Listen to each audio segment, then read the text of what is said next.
Muchas gracias. Permiso.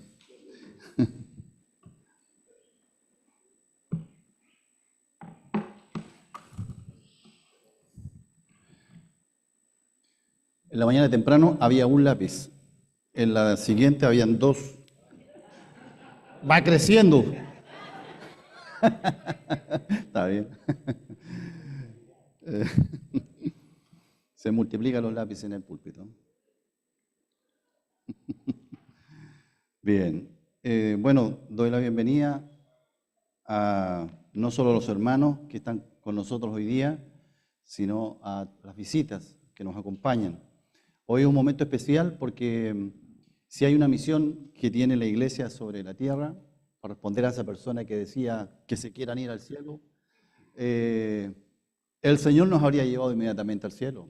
Se convierte al cielo, pero no lo hace por una razón, y la razón es lo que vamos a hacer hoy, es compartir el Evangelio. El Señor no envió ángeles a compartir el Evangelio con las personas, sino que envió a sus propios hijos, seres humanos, caídos, perdonados, a compartir la palabra del Señor.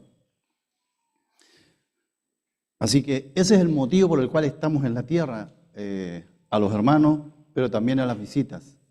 Y hoy día quiero compartir con ustedes algunas reflexiones a partir de un pasaje de la Escritura, en Lucas, el Evangelio de Lucas, capítulo 4.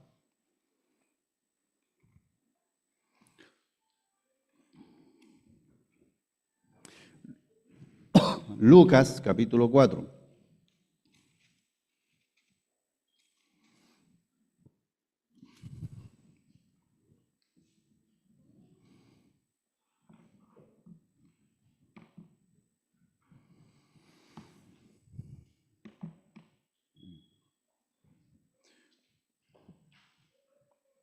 Lucas 4, versículo primero, vamos a leer unos versículos salteados aquí. Versículo primero dice: Jesús, lleno del Espíritu Santo, volvió del Jordán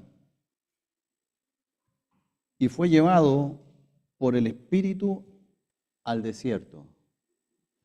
El versículo 14 dice: y Jesús volvió en el poder del Espíritu a Galilea, y se difundió su fama por toda la tierra de alrededor.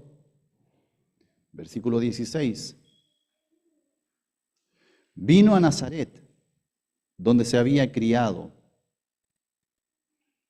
y en el día de reposo entró en la sinagoga, conforme a su costumbre, y se levantó a leer. Y se le dio el libro del profeta Isaías. Y habiendo abierto el libro, halló el lugar donde estaba escrito, nuevamente por tercera vez: el Espíritu del Señor está sobre mí, por cuanto me ha ungido para dar buenas nuevas a los pobres. Me ha enviado a sanar a los quebrantados de corazón, a pregonar libertad a los cautivos y vista a los ciegos, a poner en libertad a los oprimidos, a predicar el año agradable del Señor. Y enrollando el libro, lo dio al ministro y se sentó. Y los ojos de todos en la sinagoga estaban fijos en él. Quiera Dios que esta reunión sea una instancia en donde tú puedas así quedar con tus ojos fijos en Cristo. La iglesia del Señor hoy día tiene una gran responsabilidad sobre la tierra. En el Evangelio de Mateo, en el capítulo 16, el Señor le hace una pregunta a sus discípulos. Les pregunta así: ¿quiénes dicen los hombres que soy? Y cada uno de ellos dio una respuesta. Los hombres dicen que eres este. Y luego les hace otra pregunta, pero ahora les dice a ellos: ¿y quién dicen ustedes que soy? Y Pedro, con una revelación especial del cielo, hizo una declaración enmarcable. Dijo así: tú eres el Cristo, el Hijo del Dios viviente. La pregunta es: ¿quién dices tú que es Jesucristo hoy? Y antes que te respondas, Fíjate lo que el Señor le dijo a Pedro, luego que él respondió. Enseguida Jesús le dice a Pedro, cuán bienaventurado es él, Pedro, porque es Dios quien se lo ha revelado. Es Dios quien le ha dado esa verdad tan profunda. Y luego agrega, sobre esta roca, es decir, que Cristo es el Hijo del Dios viviente, sobre esta roca yo voy a edificar mi iglesia. Es decir, sobre esa revelación especial que recibió Pedro, y a través de Pedro toda la iglesia. Sobre esta roca yo voy a edificar mi iglesia y las puertas del Hades no van a prevalecer contra ella. El Hades es la muerte.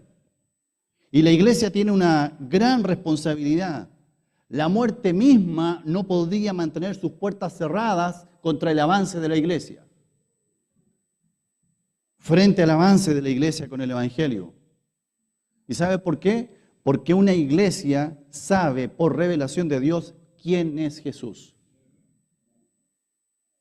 Y hoy día tú puedes saber quién es Jesús no porque está Pedro, sino porque la iglesia fue fundada sobre esa verdad y podemos decirte quién es Jesús.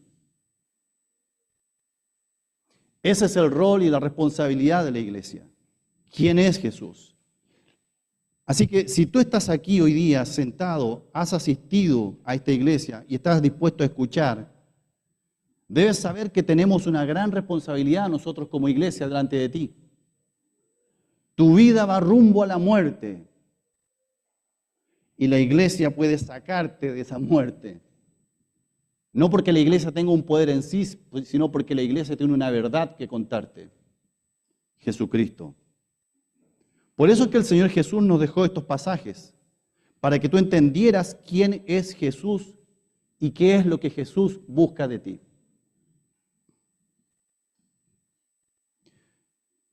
No así, en primer lugar, el Señor Jesucristo es aquel que no tiene ninguna relación con el pecado. Eso es lo primero que podemos comunicar acerca de Cristo. Jesucristo no tiene ninguna relación con el pecado. La Biblia dice que Jesucristo se hizo semejante a nosotros los hombres. Él es Dios, Él es el Hijo de Dios, que se humanó, se hizo como nosotros. No se disfrazó de hombre, se hizo verdadero hombre.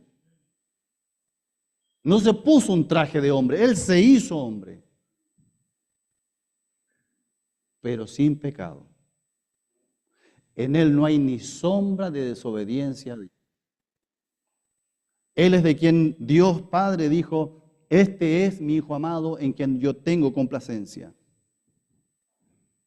No así los hombres, los seres humanos como tú y como yo, que tenemos en la fuente misma de nuestra alma, de nuestro ser, arraigada la rebeldía contra Dios. Basta con que escuchemos las palabras Dios manda y no digamos nada más, Dios manda, para que en nosotros empiece a levantarse una urticaria, una alergia a lo que se va a decir. Porque hay una rebeldía en el corazón de todo ser humano, una rebeldía natural, porque eso es realmente el pecado. El pecado no es las obras malas que tú realizas, es la rebelión que tú tienes en tu alma contra Dios, que se traduce en pecados también. Nos resistimos a todo lo que se trate de Dios.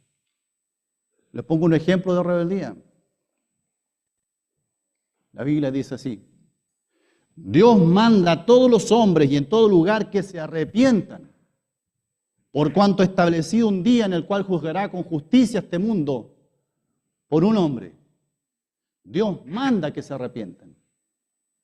Y lo primero que nace en la mente de la persona que escucha, ¿y de qué me voy a arrepentir? Dios manda que te arrepientas. Pero no simplemente un arrepentimiento de esos que dices tú así, uy, me arrepiento. Hace poco ponía un ejemplo de arrepentimiento de esos arrepentimientos de, uy, me arrepiento. Cuando uno se arrepiente de colocarse una ropa versus otra porque miró el cielo y dice, oh, hoy día va a estar nublado, así que me arrepiento de colocarme esta polerita y me coloco un abrigo más grueso. Me arrepiento. Así usamos la palabra arrepentirnos. Pero eso no es arrepentimiento. El arrepentimiento que Dios demanda es un arrepentimiento por cosas bastante más profundas. No por arrepentirme de, en vez de comprarme un sándwich, me compro pizza. Arrepentirse por cosas bastante más profundas. Por ejemplo, yo me arrepiento, me doy cuenta que durante años he tratado mal a mis padres. Y en un momento de mi vida crucial yo me doy cuenta de ese gran mal que yo he hecho en mi vida durante años. Y la pesadez llega a mi conciencia. Y me arrepiento, incluso si es necesario, con lágrimas en mis ojos. Porque el arrepentimiento es por cosas bastante más fundamentales y que tienen que ver con el alma. Así que es cierto, la palabra la utilizamos para todo. Pero la palabra de Dios cuando te dice que es necesario que te arrepientas, es esa clase de arrepentimiento. Porque la Biblia dice que tú llevas una vida sin Dios. Arrepentirse de creer que eres bueno. Arrepentirse de creerte que no eres tan malo. Arrepentirse de tener faltas regalonas que no consideras realmente malas. Arrepentirte que cuando Dios te dice claramente que esas cosas están malas. Y agrega que nosotros estamos atestados de toda injusticia, fornicación, perversidad, avaricia, maldad, llenos de envidia, homicidios, contiendas, engaños, malignidades, murmuraciones, detractores, aborrecedores de Dios. Estamos llenos. Y el que no es una cosa es lo otro. En segundo lugar, ¿por quién es Jesús? ¿Y qué es lo que quiere de ti? Primero, Jesús es el que te llama a arrepentirte. Pero arrepentimiento del que acabo de mencionar. Pero en segundo lugar, Jesús, porque Jesús es anunciado y enseñado en muchos lugares. Y su fama y su enseñanza es sabida por ti probablemente hace bastante tiempo. No sé cuánto tiempo tú llevas escuchando acerca de Jesucristo. A lo mejor algunas semanas, a lo mejor algunos meses, o es probable que algunos años. No lo sé.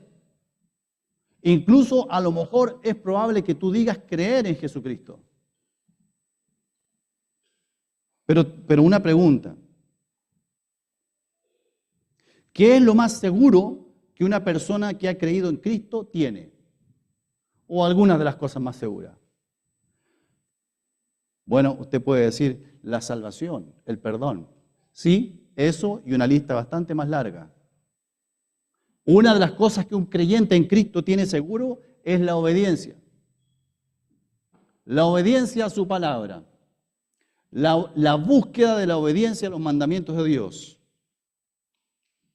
Es decir, así como está seguro el perdón, la salvación y el cielo para un creyente, con ese mismo nivel de seguridad, para ese mismo creyente está seguro que en su vida la obediencia va a tener una componente muy marcada.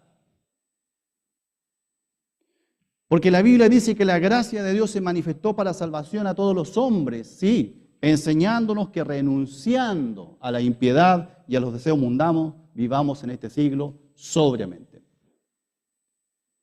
Entonces, lo que tú debes preguntarte es que si llevas días, semanas, meses o años, o incluso diciendo que tú crees en Cristo, lo que tú debes preguntarte es que si eso es verdad, entonces en tu vida tú debes observar una tendencia a obedecer a Dios de manera natural, no forzosa, no empujada, no que alguien te tire hacia la obediencia, sino que en ti hay una obediencia que nace producto de que hay una nueva naturaleza en tu vida. Si tú observas que tu obediencia, al menos exterior, es porque alguien, otro ser humano, siempre está influenciando sobre ti, coloca una señal de alerta. La nueva naturaleza en Cristo siempre produce algún grado de obediencia natural en ese creyente. Obediencia espontánea, no forzosa, un anhelo natural por seguirle, por conocerle, por obedecerle. ¿Detectas ese tipo de obediencia en tu vida, en tu alma? Si no lo detectas con facilidad, no le des más vuelta. Reconsidera tu fe. Tercero, Cristo abre las Escrituras, como las abrió en este pasaje que leímos, para que tú entiendas tu urgente necesidad de salvación y de perdón. Cuando Cristo fue bautizado por Juan el Bautista en el Jordán, el Espíritu Santo vino sobre el Señor y se oyó una voz del cielo que decía: este es mi Hijo amado en quien tengo complacencia. Es el Señor, es el único en el que el Dios Padre se complace. Jesús es a quien Dios ha escogido para que realice la obra de la cruz del Calvario. Él es el ungido de Dios para obtener para ti salvación, perdón. Y por esa razón el Espíritu Santo estaba sobre él, para que él pudiera realizar esa obra de la cruz. Si escuchamos muchas predicaciones que nos hablan de la abundancia del amor de Dios, si buscamos libros que hablen de Dios, nos hablarán abundantemente del amor de Dios. Pero Dios no solo es amor, sí es amor, pero no es solo amor. Él también es juez. Pero cuando decimos la palabra juez, se nos viene a la mente siempre la figura de un juez ser humano. No, Dios es un juez que actúa con justicia, completa, plena. Por eso la Biblia dice en el Evangelio de Juan que el que cree en el Hijo tiene vida eterna, pero el que rehúsa creer en el Hijo no verá la vida, sino que la ira de Dios está sobre él, porque Dios es un Dios que es un juez justo. Entonces la pregunta es, ¿tú te ves a ti mismo como una persona que está caminando rumbo al juicio de Dios? Porque si tú no tienes a Cristo en tu alma, esa es la realidad espiritual de tu vida. La Biblia dice que está establecido para los hombres que mueran una sola vez y después de esto el juicio. ¿Tienes certeza? Pregunta, ¿tienes certeza de que te has librado de este juicio?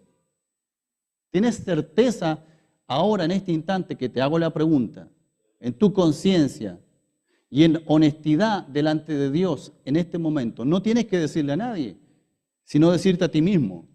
¿Tienes certeza de que te has librado de este juicio? Certeza, convicción, seguridad. Si no tienes certeza y tienes una sombra de duda, entonces aún no te has librado. Pero hago una nueva pregunta. Si tú dijiste sí, sí tengo certeza, y te pregunto, ¿en qué basas tu certeza? ¿Por qué estás tan seguro? Es necesario revisar la fe de los que decimos tener fe en Jesucristo. Si tú dices, sí, yo estoy seguro que me voy al cielo, estoy seguro que Dios ha perdonado mis pecados, estoy completamente seguro, completamente segura, ¿en qué basas tu certeza? ¿Cómo sabes que no te aguarda ese juicio que la Biblia anticipa?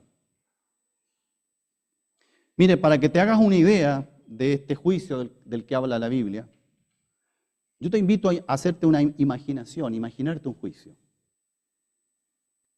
Un juicio, pero para que sea más fácil imaginarlo, un juicio de los seres humanos. Un día tú te ves envuelto en una discusión. Una discusión con otra persona, con otro ser humano, que paso a paso la discusión pasa a ser agresiva, una agresión verbal. Y las agresiones verbales pasan rápidamente a ofensas grandes verbales. Y las ofensas grandes pasan a la ira pasa a una rabia descontrolada, y sin darte cuenta, todo esto se transforma en golpes y heridas. Y sin darte cuenta tampoco, las heridas producen la muerte de tu agresor. Y en fracción de unos pocos minutos pasa de ser una persona inocente a ser un asesino. Eso sucede. Eso dicen todos los primeros asesinos.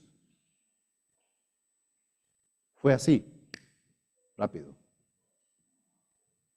Te toman preso Llega el día de tu juicio. Estás delante de un juez, está tu abogado defensor, están tus acusadores, está la familia de tu víctima. Imagínate esa escena. Tú eres el protagonista porque eres el que está siendo juzgado. Y antes que comience el juicio hay una cosa que tú debes saber. A ese juicio que estás tú frente al juez, no te están llevando por nada bueno que tú hayas hecho, sino por una maldad grande que tú realizaste. Ni dirán ahí delante del juez, es asesino, pero es un buen padre. Mató, pero era una buena madre. No van a decir eso, porque delante de un juez te llevan por la maldad que has cometido. El juicio delante de Dios es así, más o menos así. ¿Cuál de todas las maldades de tu corazón será la más grave que se presente allá en el cielo en el día del juicio? ¿Cuál de todas tus maldades se traerán a cuenta? Definitivamente todas. Pero ¿cuál es la acusación más grave que habrá en tu contra allá en la eternidad? La acusación más grave que habrá en tu contra será esta: acusado de corazón rebelde e incrédulo a la obra de Cristo. Cuando Jesucristo estaba muriendo en la cruz del Calvario, le pusieron la causa arriba de él. Su causa fue Rey de los judíos. Por eso está muriendo, decían. Esa fue su causa. ¿Cuál será tu causa en la eternidad cuando te presentes delante del juez de toda la tierra? La causa tuya será algo así: acusado de corazón rebelde e incrédulo a la obra de Cristo en la cruz. Y todo el resto de las cosas malas que tú has hecho serán cosas que se agregarán y que Dios las traerá a cuenta. Pero la base, la maldad más grande por la cual te llevan delante de Dios es esa: corazón rebelde contra Dios e incredulidad por la obra de Jesucristo. Pues comienza este juicio que les he invitado a imaginarse. Y puedes tú ver, sentado frente al juez, puedes ver cómo desfilan delante de ti los testigos. Los testigos de que te acusan. La esposa del difunto, sus hijos, su madre, algún amigo muy cercano, y todos ellos declarando la maldad que tú realizaste premeditadamente por tu rabia y por tu ira. Y en aquel día desfilarán delante de ti, allá en la eternidad, todos los testigos de que tú nunca quisiste recibir a Cristo. Todos los momentos testigos que te acusan de tu rebeldía, que te acusan de que tú no has creído en Cristo. En la eternidad desfilarán delante de tus ojos cuando el juez de toda la tierra se levante para juzgarte. Y lo peor de todo, que en este juicio imaginario y en el juicio real, lo peor de todo será tu conciencia. Porque en ese juicio imaginario tú verás pasar todos esos acusadores y cada uno declarando cómo mataste a ese hombre, y tu conciencia te va a estar diciendo: sí, es verdad, yo lo maté. Soy culpable. Y cuando hayan desfilado todos los testigos de tu asesinato, tu abogado defensor, sin tener herramientas de defensa, y tú entonces desesperado viendo el futuro que se te aproxima, y antes que se dicte sentencia, tu pena de muerte por tu asesinato, reaccionas desesperado y en arrepentimiento verdadero, no simulado, verdadero, después de haber visto el dolor que has causado en una familia entera. Y en arrepentimiento te levantas y pides clemencia delante del juez. Y le dices: señor juez, estoy arrepentido de este asesinato que he cometido. Y con lágrimas en los ojos esperas clemencia. ¿Qué crees que haría un juez justo ante esa petición de clemencia con arrepentimiento real? Bueno, yo les guío un poquito la imaginación. Pues por más que estés arrepentido, aunque ese arrepentimiento sea verdadero, no podrá perdonarte. Y no podrá perdonarte y deberá aplicar la pena máxima, porque hay una familia que perdió a ese hombre. Y sería injusto por parte de este juez que aunque tú estés arrepentido, el juez te diga, ok, levántate y vete a tu casa. Perdonado. Este hombre está arrepentido, así que no se quejen. No, eso no va a suceder. Estás capturado por la justicia y la justicia demanda un pago. ¿Qué te hace pensar que en la eternidad será distinto? Delante del juez que realmente aplica justicia, mucho más alta que los seres humanos.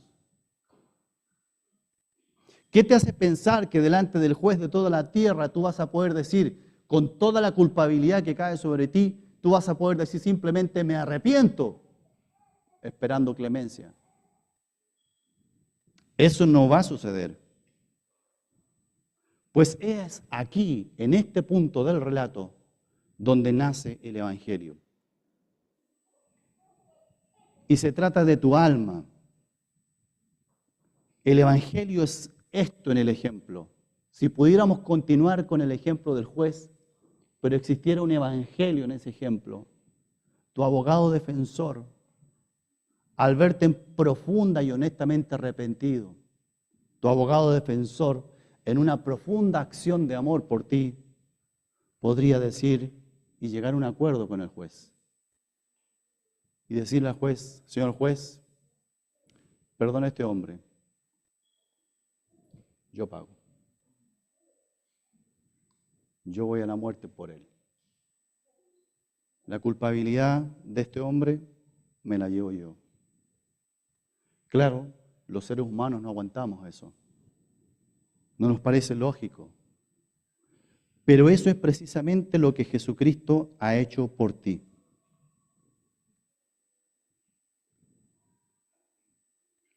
El Evangelio proclama esto acerca de Cristo y su cruz. Escúchalo. Mas Él herido fue por nuestras rebeliones, molido por nuestros pecados. El castigo de nuestra paz fue sobre Él, y por su llaga fuimos nosotros curados. Él es ese abogado que se presenta delante del juez y dice, ¿he de pagar lo que yo no robé? Sí, yo pago.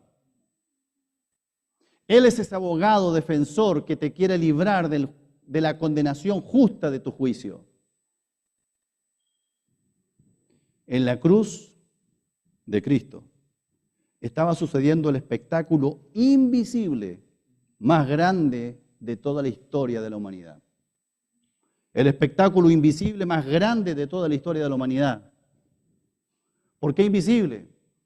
Porque lo visible que todo el mundo vio era que el Señor Jesucristo estaba crucificado, lleno de heridas provocadas por seres humanos. Y que parece que por eso estaba muriendo. Pero Jesucristo no estaba muriendo por ninguna de las heridas que los seres humanos le provocaron en su cuerpo. Él dijo de sí mismo, yo pongo mi vida, nadie me la quita. Tengo poder para poner mi vida y tengo poder para volverla a tomar. Cuando Jesucristo estaba muriendo en la cruz, estaba siendo el sustituto tuyo. Estaba reemplazándote, estaba yendo por ti a presentarse delante del juez de toda la tierra. Y hoy te confronta a ti para preguntarte si tú has creído. Pero cuando uno dice si has creído, no es que si has creído cualquier cosa, si has creído específicamente esto. Una vez hablando con una persona en la calle sobre el Evangelio, le pregunto, ¿usted es cristiana? Me dijo, si no soy mono. Como diciendo, todos somos cristianos, todos hemos creído. Y tuve que partir de atrás diciéndole, señora, no sé cristiano por haber nacido ser humano. Usted necesita tomar una decisión en relación de algo bien específico que Jesucristo ha hecho por usted. Jesucristo derramó su vida hasta la muerte en la cruz del Calvario. Y eso no fue por culpa de los romanos. No fue por culpa de la tradición de los judíos. Esa muerte fue por usted. Y hoy te tengo que decir que fue por ti. Por eso el texto que leímos dice que Cristo vino ungido con el Espíritu Santo para venir a la cruz. Y por eso vino a la cruz, porque sin ir a la cruz es imposible que ninguno sea salvo. Porque esta horrible condición de rebeldía permanente contra Dios debía ser corregida. Y la única manera de ser corregida es que tú vayas a los pies de la cruz. Y tú le digas al Señor, Señor, me arrepiento. Ya basta, Señor, yo creo en ti. Pero yo no creo cualquier cosa de ti. Yo creo que tú moriste en esa cruz, no por todos, por mí. Porque en esa cruz tomaste mi juicio que me espera en el futuro. Lo adelantaste y lo hiciste caer sobre tu Hijo.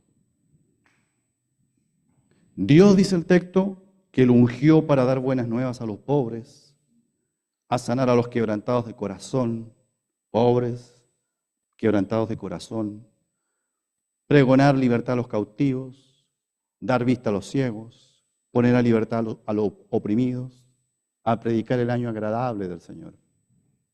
¿Te fijaste en esa lista? ¿Cuál de todos eres tú? ¿Con cuál te identificas? ¿Con un pobre? Es decir, alguien que no tiene nada que ofrecerle a Dios. Pobre en la miseria misma. Mendigo, que lo único que tienes que hacer es estirar la mano para recibir. Somos mendigos espirituales. No hay nada que podamos tomar así, sacar y ofrecerle a Dios. Nada. ¿Te consideras un mendigo espiritual? Porque Él vino a buscar el mendigo, pero mendigo del alma. Quebrantado de corazón. A lo mejor tu alma está quebrantada hoy día. No quebrantada por dificultades o problemas que esta vida nos ofrece, sino quebrantado al ver la condición de tu alma frente a Dios. Quebrantado porque te das cuenta que no tienes escapatorias de juicios excepto Cristo. O esclavo. Porque te das cuenta que has estado viviendo en rebeldía. Incluso aquí estás forzosamente, incómodamente. Quisieras un poquito salir incluso. Esclavo o ciego. Al final el Señor cierra el libro, el rollo, y cuando todos los ojos estaban fijos en Él, dijo así: hoy se ha cumplido esta escritura delante de sus ojos. Y hoy, amigo, es el Señor el que te llama a ti directamente, a tu conciencia y a tu corazón, para que te arrepientas y veas en Jesucristo, en su muerte en la cruz del Calvario, la obra que fue hecha para salvar tu alma. Y caigas de rodillas delante de Él pidiéndole perdón y reconociendo lo que Él ha hecho por ti. Tus ojos fijos en Cristo es lo que tú necesitas. Que te des cuenta de que Cristo puede ser tu Salvador. Que Él murió por ti. Que por eso Cristo murió por ti en la cruz. Pero que volvió a la vida. Y como mencioné, Él dijo que Él tenía poder para poner su vida y para volverla a tomar. La tomó. Resucitó entre los muertos. Hoy vive y está aquí, delante de ti, en tu conciencia. No le vemos físicamente, pero está delante de tu corazón llamándote y esperando que por una vez más tú respondas al llamado, al arrepentimiento y a la conversión a Cristo. Que Dios bendiga su palabra, hermano.